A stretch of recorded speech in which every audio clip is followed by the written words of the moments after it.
Uno, dos, tres, catorce.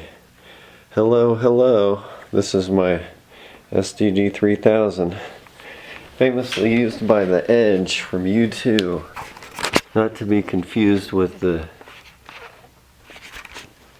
SQV1, which was used by the corner of V3 with such hits as Wednesday, Peaceful Wednesday, and Where the Streets Are Organized into a Nice Grid Pattern.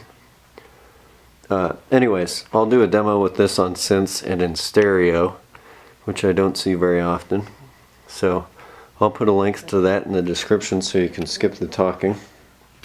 But I bought this cheap. It was non-working. It passed a dry signal, but it wouldn't affect it or delay it in any way.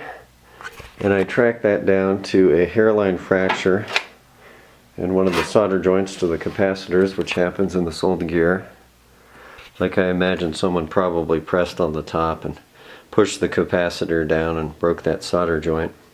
So this is the analog board, and on the bottom of the unit there's also a digital board that's kind of flipped over and mounted upside down. So I replaced all the electrolytic caps and replaced the battery. You can still see the circuit board has been eaten away a little bit by an acid leak from the old battery. And replaced all the pots that I could. One of them's like a 6-gang pot, so it was impossible to find.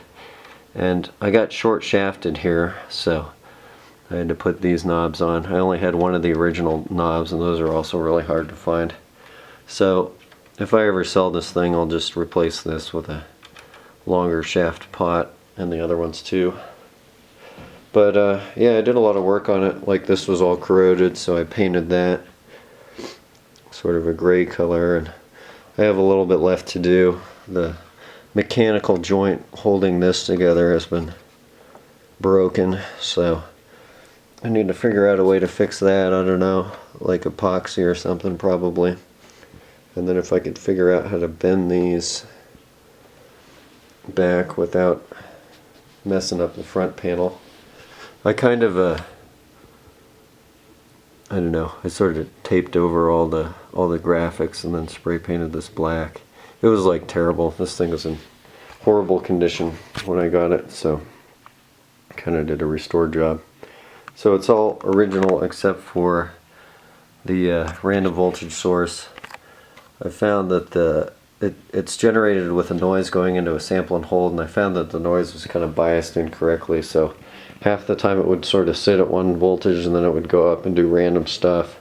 But I think the noise was kind of biased incorrectly relative to the sample and hold, so it would just sit at a voltage half the time and then it would do it. So it was like the noise was kind of going up and down, but the sample and hold can only capture half that noise signal. So I biased the noise up so that, you know, you get nice random fluctuations all the time.